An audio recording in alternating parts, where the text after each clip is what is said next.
El deseado de todas las gentes, capítulo 43, barreras quebrantadas. Después de su encuentro con los fariseos, Jesús se retiró de Capernaum y cruzando Galilea, se fue a la región montañosa de los confines de Fenicia. Mirando hacia el occidente, podía ver dispersas por la llanura que se extendía abajo las antiguas ciudades de Tiro y Sidón, con sus templos paganos, sus magníficos palacios y emporios de comercio, y los puertos llenos de embarcaciones cargadas. Más allá se encontraba la expansión azul del Mediterráneo, por el cual los mensajeros del Evangelio iban a llevar las buenas nuevas hasta los centros del gran imperio mundial. Pero el tiempo no había llegado todavía. La obra que le esperaba ahora consistía en preparar a sus discípulos para su misión. Al venir a esta región, esperaba encontrar el retraimiento que no había podido conseguir en Betsaida. Sin embargo, este no era su único propósito al hacer el viaje. He aquí una mujer cananea que había salido de aquellos términos, clamaba diciendo: Señor, hijo de David, ten misericordia de mí. Mi hija es malamente atormentada del demonio. Los habitantes de esta región pertenecían a la antigua raza cananea. Eran idólatras, despreciados y odiados por los judíos. A esta clase pertenecía la mujer que ahora había venido a Jesús. Era pagana y por lo tanto estaba excluida de las ventajas que los judíos disfrutaban diariamente. Había muchos judíos que vivían entre los fenicios y las noticias de la obra de Cristo habían penetrado hasta esa región. Algunos de los habitantes habían escuchado sus palabras y habían presenciado sus obras maravillosas. Esta mujer había oído hablar del profeta, quien, según se decía, sanaba toda clase de enfermedades. Al oír hablar de su poder, la esperanza había nacido en su corazón. Inspirada por su amor maternal, resolvió presentarle el caso de su hija. Había resuelto llevar su aflicción a Jesús. Él debía sanar a su hija. Ella había buscado la ayuda de los dioses paganos, pero no la había obtenido. Y a veces se sentía tentada a pensar: ¿qué puede hacer por mí este maestro judío? Pero había llegado esta nueva: sana toda clase de enfermedades, sean pobres o ricos, los que a él acudan por auxilio. Y decidió no perder su única esperanza. Cristo conocía la situación de esta mujer. Él sabía que ella anhelaba verle y se colocó en su camino. Ayudándola en su aflicción, él podía dar una reprensión viva de la lección que quería enseñar. Para esto había traído a sus discípulos. Deseaba que ellos viesen la ignorancia existente en las ciudades y aldeas cercanas a la tierra de Israel. El pueblo al cual había sido dada toda oportunidad de comprender la verdad no conocía las necesidades de aquellos que les rodeaban. No hacían ningún esfuerzo para ayudar a las almas que estaban en tinieblas. El muro de separación que el orgullo judío había erigido impedía hasta los discípulos sentir simpatía por el mundo pagano, pero las barreras debían ser derribadas. Cristo no respondió inmediatamente a la petición de la mujer. Recibió a esta representante de una raza despreciada como lo habrían recibido los judíos. Con ello quería que sus discípulos notasen la manera fría y despiadada con que los judíos tratarían un caso tal, evidenciándola en su recepción de la mujer. y la manera compasiva con que quería que ellos tratasen una angustia tal, según la manifestó en la subsiguiente concesión de lo pedido por ella. Pero aunque Jesús no respondió, la mujer no perdió su fe. Mientras él obraba como si no la hubiese oído, ella le siguió y continuó suplicándole. Molestados por su importunidad, los discípulos pidieron a Jesús que la despidiera. Veían que su maestro la trataba con indiferencia y por lo tanto suponían que le agradaba el prejuicio de los judíos contra los cananeos. Mas era un Salvador compasivo a quien la mujer dirigía su súplica, y en respuesta a la petición de los discípulos, Jesús dijo: no soy enviado sino a las ovejas perdidas de la casa de Israel.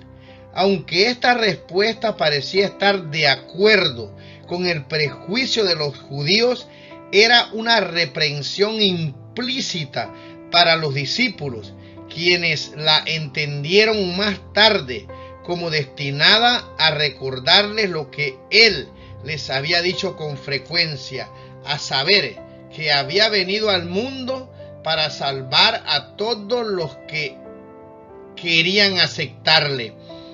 La mujer presentaba su caso con instancia y creciente fervor, postrándose a los pies de Cristo y clamando: Señor, socórreme.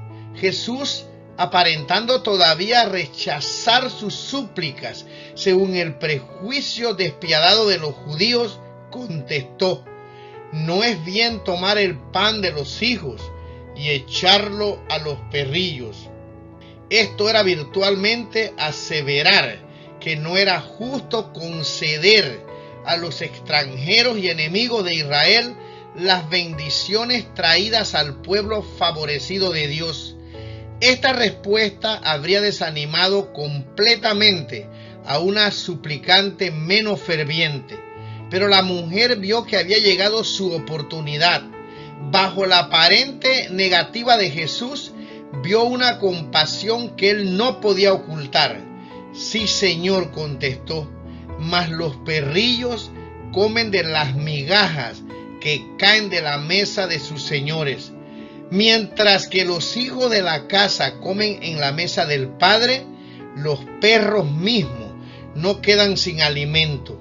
Tienen derecho a las migajas que caen de la mesa abundantemente surtida. Así que mientras muchas bendiciones se daban a Israel, ¿no había también alguna para ella?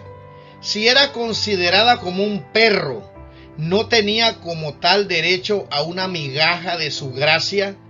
Jesús acababa de apartarse de su campo de labor, porque los escribas y fariseos estaban tratando de quitarle la vida. Ellos murmuraban y se quejaban, manifestaban incredulidad y amargura y rechazaban la salvación que tan gratuitamente se les ofrecía. En este caso, Cristo se encuentra con un miembro de una raza infortunada y despreciada, que no había sido favorecida por la luz de la palabra de Dios, y sin embargo esa persona se entrega enseguida a la divina influencia de Cristo y tiene fe implícita en su capacidad de concederle el favor pedido. Ruega que se le den las migajas que caen de la mesa del Maestro. Si puede tener el privilegio de un perro, está dispuesta a ser considerada como tal. No tiene prejuicio nacional, ni religioso, ni orgullo alguno que influya en su conducta, y reconoce inmediatamente a Jesús como el Redentor y como capaz de hacer todo lo que ella le pide. El Salvador está satisfecho, ha aprobado su fe en él. Por su trato con ella, ha demostrado que aquella que Israel había considerado como paria no es ya extranjera, sino hija en la familia de Dios, y como hija es su privilegio participar de los dones del Padre. Cristo le concede ahora lo que le pedía y concluye la lección para los discípulos. Volviéndose hacia ella con una mirada de compasión y amor, dice: «Oh mujer, grande es tu fe, se ha hecho contigo como quieres». Desde aquella hora su hija quedó sana, el demonio no la atormentó más. La mujer se fue reconociendo a su Salvador y feliz por haber obtenido lo que pidiera. Este fue el único milagro que Jesús realizó durante este viaje. Para ejecutar este acto había ido a los confines de Tiro y Sidón.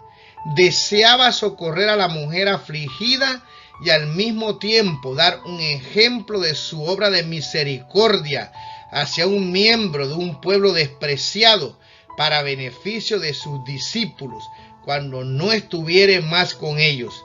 Deseaba sacarlo de su exclusividad judaica e interesarlos en el trabajo por los que no fuesen de su propio pueblo. Jesús anhelaba revelar los profundos misterios de la verdad que habían quedado ocultos durante siglos, a fin de que los gentiles fuesen coherederos con los judíos y consortes de su promesa en Cristo por el Evangelio. Los discípulos tardaron mucho en aprender esta verdad y el Maestro Divino les dio lecciones tras lección. Al recompensar la fe del centurión en Capernaum y al predicar el Evangelio a los habitantes de Sicar, había demostrado ya que no compartía la intolerancia de los judíos. Pero los samaritanos tenían cierto conocimiento de Dios y el centurión había manifestado bondad hacia Israel. Ahora Jesús relacionó a los discípulos con una pagana a quien ellos consideraban tan desprovista como cualquiera de su pueblo, de motivos para esperar favores de él. Quiso dar un ejemplo de cómo debía tratarse a una persona tal. Los discípulos habían pensado que él dispensaba demasiado libremente los dones de su gracia. Querían mostrarles que su amor no había de limitarse a raza o a nación alguna. Cuando dijo: «No soy enviado sino a las ovejas perdidas de la casa de Israel», dijo la verdad, y en su obra en favor de la mujer cananea cumplió su misión. Esta mujer era una de las ovejas perdidas que Israel debiera haber rescatado. Esta era la obra que había sido asignada a Israel, la obra que había descuidado, la obra que Cristo estaba haciendo. Este acto reveló con mayor plenitud a los discípulos la labor que les esperaba entre los gentiles. Vieron un amplio campo de utilidad fuera de Judea. Vieron almas que sobrellevaban tristezas desconocidas para los que eran favorecidos. Entre aquellos a quienes se les había enseñado a despreciar, había almas que anhelaban la ayuda del gran médico y que tenían hambre por la luz de la verdad que habían sido dada en tanta abundancia a los judíos. Después, cuando los judíos se apartaron con mayor insistencia de los discípulos, porque estos declaraban que Jesús era el Salvador del mundo, y cuando el mundo de separación entre judíos y gentiles fue derribado por la muerte de Cristo, esta lección y otras similares que señalaban la obra de evangelización que debía hacerse sin restricción de costumbres o nacionalidad, ejercieron una influencia poderosa en los representantes de Cristo y dirigieron sus labores. La visita del Salvador a Fenicia y el milagro realizado allí tenían un propósito aún más amplio. Esta obra no fue hecha solamente para la mujer afligida. Los discípulos de Cristo y los que recibieran sus labores, sino también para que creáis que Jesús es el Cristo, el Hijo de Dios, y para que creyendo tengáis vida en su nombre. Los mismos factores que separaban de Cristo a los hombres hace 1800 años están actuando hoy. El espíritu que levantó el muro de separación entre judíos y gentiles sigue obrando.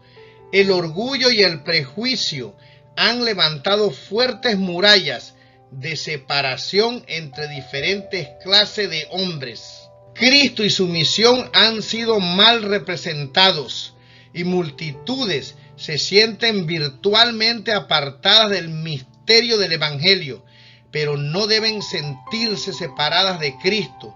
No hay barreras que el hombre o Satanás puedan erigir y que la fe no pueda traspasar. Con fe, la mujer fenicia se lanzó contra las barreras que habían sido acumuladas entre judíos y gentiles.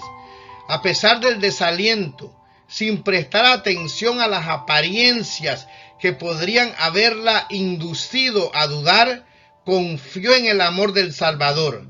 Así es como Cristo desea que confiemos en Él.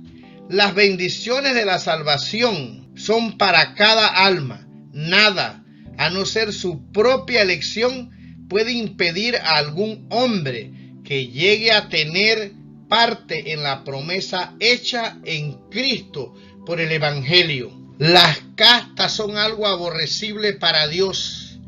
Él desconoce cuanto tenga ese carácter. A su vista, las almas de todos los hombres tienen igual valor.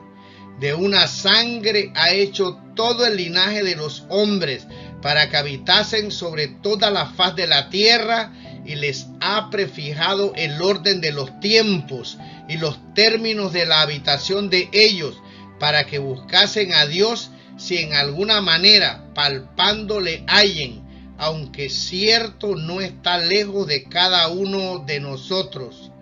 Sin distinción de edad, jerarquía, nacionalidad o privilegio religioso, todos están invitados a venir a Él y vivir. Todo aquel que en Él creyere no será avergonzado, porque no hay diferencia, no hay judío ni griego, no hay siervo ni libre. El rico y el pobre se encontraron, a todos ellos hizo Jehová, el mismo que es Señor de todos. Rico es para con todos los que le invocan, porque todo aquel que invocare el nombre del Señor será salvo.